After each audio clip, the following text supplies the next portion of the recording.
रहे हैं। फिलहाल जी आपका बहुत बहुत शुक्रिया इस तमाम जरूरी अपडेट्स के लिए। तो चलिए दर्शकों, अब आगे बढ़ेंगे। उस बीच बड़ी खबर आपको लखनऊ से बता दे, अलीगंज अग्निकांड की जांच रिपोर्ट एलडीए वीसी को सौंपी गई है। 5 सदस्यीय जांच समिति ने पूरी जांच कर यह रिपोर्ट सौंप दी है। अब इस रिपोर्ट में हर तल पर मानक से अधिक निर्माण का खुलासा हुआ है। सेटबैक न छोड़े जाने को हादसे की बड़ी वजह माना गया है। आने जाने का रास्ता सकरा होने से लोग अपनी जान को बचाने के लिए इस बिल्डिंग से बाहर नहीं हो पाए। बचाव के पर्याप्त उपाय न होने की बात भी रिपोर्ट में सामने आई है। जमीन उपयोग के विपरीत बिल्डिंग का इस्तेमाल किया जा रहा था। आवासीय मानचित्र पर कमर्शियल उपयोग किए जाने का भी खुलासा हुआ है। एलडीए की प्राथमिक जांच में बिल्डिंग पूरी तरह अवैध मिली है।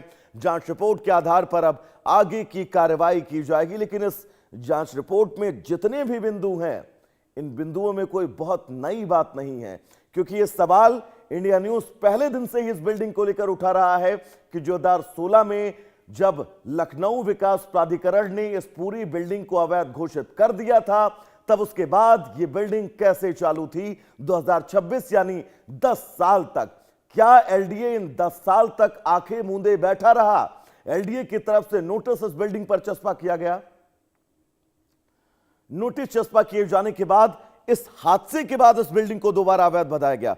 सिद्धार्थ हमारे साथ लगातार जुड़े हुए हैं। सिद्धार्थ, रिपोर्ट सामने आ गई है, लेकिन इस रिपोर्ट में वही सवाल हैं जो हमारा पिछले 5 दिनों से दोहरा रहे हैं। सिद्धार्थ, देखिए 5 दिनों से लगातार हम इस खबर को लेकर लगातार हम ग्राउंड जीरो पर बने रहे। देखिए वही सब चीजें हैं। रास्ता जो है वो सकरा था और तमाम ये बताया गया एग्जिट और एंट्रेंस कहीं ना कहीं सेम था। तमाम चीजें हम लगातार इसको ग्राउंड जीरो पर दिखाते रहे। देखिए 5 सदस्यीय समिति एलडीए द्वारा बनाई गई थी। एलडीए ने की जो समिति है उसने अपनी रिपोर्ट दे दी। देखिए ठीक है, रिपोर्ट दे दी गई, लेकिन एक बड़ा सवाल उठता है। 2016 में आपने कहा कि ये बिल्डिंग अवैध है, उसके बाद फिर जुलाई में ये बिल्डिंग को बता दिया जाता है कि ठीक है इसको उपयोग किया। उसके बाद आवासीय कहीं ना कहीं आवासीय नक्शा पास है, कमर्शियल यूज, तो तमाम खामियां थी।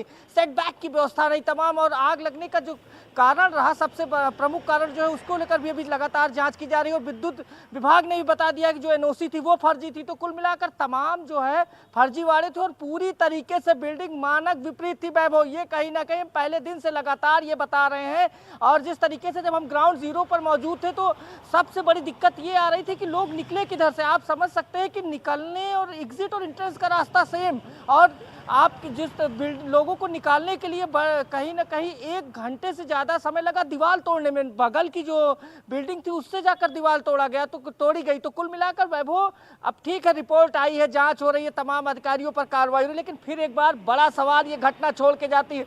2016 में जिस बिल्डिंग को अवैध घोषित किया गया, उसके बाद जुलाई में फिर उसे कहीं ना कहीं वैध कैसे मान लिया गया? उसके बाद कहीं ना कहीं तमाम आप बड़े बड़े बातें करते हैं, कहते हैं ठीक है तमाम हमारे अधिकारी हैं जो जमीन पर काम करते हैं, जो आपका इन्फोर्समेंट विभाग है, प्रवर्तन विभाग है, एलडीए का, वो क्या कर रहा था? हालांकि सबके खिलाफ आदेश हुए कार्रवाई के, लेकिन ठीक है आदेश हुए, जांच समिति बनी, रास्ता सकरा था, अब ये सब कुछ निकल कर सामने आ रहा है। अब सवाल यहाँ पर ये है, सिद्धार्थ आपने बहुत सही बात कही, लेकिन सवाल यहाँ पर यह है कि क्या एलडीए इन 15 मौतों के बाद भी जागेगा या फिर बस वो कुंभकर्णी नींद सोता रहेगा? ऐसी बिल्डिंगों में जब हादसे होंगे तो उसके बाद उन बिल्डिंगों की खामियां गिनाएगा, लेकिन पहले कोई एक्शन नहीं लेगा। देखिए बिल्कुल आपने सही कहा। किस चीज का आप इंतजार कर रहे थे? हम बड़ा सवाल ये पूछ रहा है इंडिया न्यूज, हम डंके की चोट पर ये सवाल पूछ रहे हैं। आप बताइए आप किस चीज का इंतजार कर रहे थे? तमाम बिल्डिंग्स थी, क्या वहां पर अधिकारी नहीं जाते थे कि क्या आप केवल गरीब लोगों की बिल्डिंग्स? तो कुल मिलाकर ऐसा क्यों नहीं किया गया? कार्रवाई क्यों नहीं की गई? अब लगातार आपके ये हम नहीं कर रहे हैं, ये आपने जो जिस तरीके से जांच रिपोर्ट आई उसमें सब खुलासे हुए हैं। देखिए कुल मिलाकर हम जब हम ग्राउंड जीरो पर थे तो आम लोग बस एक ही बात कर रहे थे कि इस तरीके की घटना की पुनरावृत्ति नहीं होनी चाहिए। और सीएम योगी आदित्यनाथ ने बिल्कुल साफ शब्दों में कहा कि सबकी जवाबदेही तय होगी, सबकी जिम्मेदारी और जवाबदेही तय होगी। हालांकि देखिए कार्रवाई की जा रही, इसमें कोई दो राय नहीं। सीएम योगी आदित्यनाथ ने आदेश दिए, चाहे कोचिंग्स की बात कर ले, पूरे ये आदेश दिया गया कि बेसमेंट में कोचिंग नहीं चलेंगी। लेकिन बिल्कुल एक बड़ा सवाल ये उठता है कि इस तरीके की कार्रवाइयां हो रही कैसे हो जाती है? लगातार एक्शन लिया जा रहा है, लोगों को कटघरे में लाकर खड़ा किया जा रहा है, लेकिन सिद्धार्थ वो 15 लोग, उनके परिवार वाले जिन्होंने अपनों को खोया है, किसी ने अपनी बेटी को खोया, किसी ने अपने बच्चे को खोया, किसी ने अपने भाई को खोया, उनको आप वापस नहीं ला सकते हैं। इस लापरवाही के एलडीए की वो भेंट चढ़ गए। सिद्धार्थ, हम और आप इस इलाके को बहुत अच्छे से जानते हैं। ये बहुत रिहायशी इलाका है, यहाँ पर बड़ी बड़ी इमारतें, वीआईपी लोग रहते हैं इस इलाके में अलीगंज के। सिद्धार्थ, देखिए बिल्कुल आपने सही कहा कि और एक बात ये तो ऐसा तो था नहीं कि ये बिल्डिंग ऐसी कहीं छिपी जगह बनी थी कि किसी की नज़र नहीं पड़ रही थी।